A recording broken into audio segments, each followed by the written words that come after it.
The Game Awards are soon upon us once again, and boy, I am excited. As always, actually. I appreciate the fact that I have something to look forward to.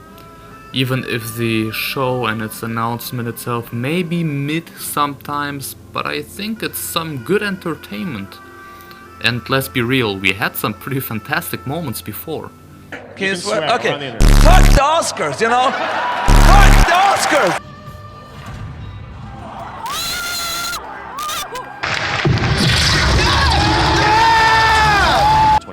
Thank you. You know, Geoff, you thought I came all the way up here for only one announcement? I don't know. And don't forget the awards. And you might be saying, meh, who cares? The people who actually care about the games or even about the IPs itself know that getting nominated is some good marketing for a game. And especially if it's a bit more niche or just unknown. And of course count in all the amount of live viewers you're having, that's pretty good. But that brings me to the actual relevant part of the video, because sometimes it feels like the Game Awards are biased towards some genres and IPs, because one of these examples is the Xenoblade Chronicles series. Back on the Wii days, when the first game came out, it got a lot of praise, and even until today, it's called one of the best RPGs you can find. And especially now that there's a definitive edition on Switch, there is an even better way to play the game. But more on that later. The Game Awards we know today weren't the thing back then. Fast forward to Xenoblade Chronicles X. With one of the biggest and most impressive open worlds that you can find, even nowadays, it got nominated for Best RPG back then. But it lost to a DLC, to a game which won the same category last year. What? Well then, Xenoblade Chronicles 2 came out in 2017. But it was in December. That's usually too late and behind the cutoff date for the nominees.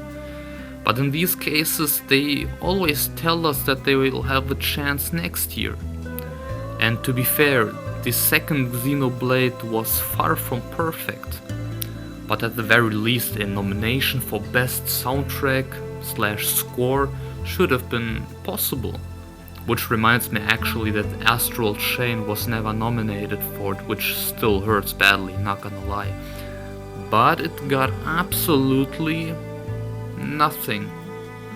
And even when the Torna DLC came out, which is a whole damn separate game for only half the price, which came out in September, got absolutely nothing.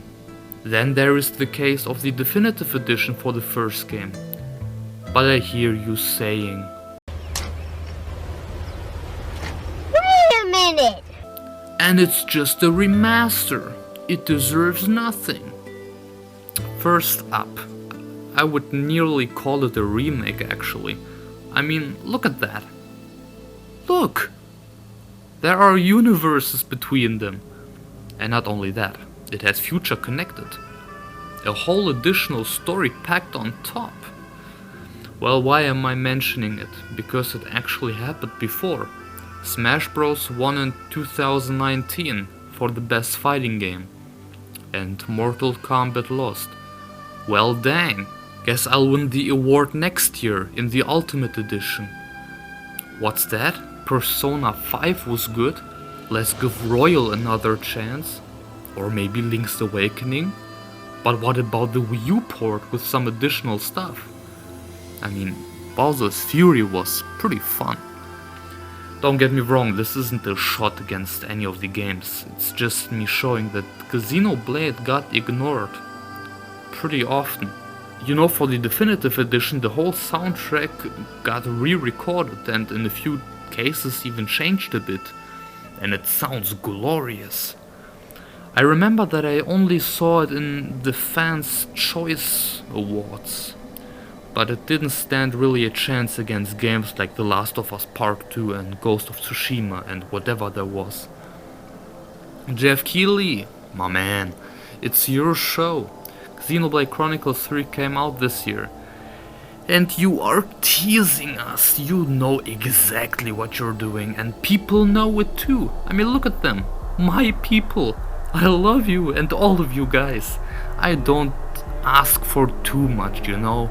But Geoff, this game deserves best RPG, best soundtrack, best game direction, art direction, I don't know, game of the year, all of it. People will act like the biggest pieces of crap anyway, no matter who wins. The internet is a disgusting place and we all know that. And by the way, give this man an award. He did such a fantastic job with the entire voice acting. It's ridiculous how good his performance was. Like, damn. And please let this song play when the orchestra kicks. The second climax, please. Thank you. I want this series to succeed. And I think it absolutely deserves to. Well, anyway, thank you Geoff for putting in all the hard work for us in the name of everyone who loves video games.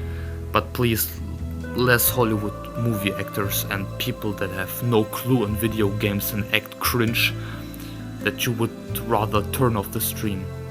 What he actually wanted to say is that he wants less big Hollywood people on stage that don't even care about video games. By the way, glad to be back. Yeah, I will be live there during the Game Awards, and I will react to the nominees. I don't know if that's going to happen live though.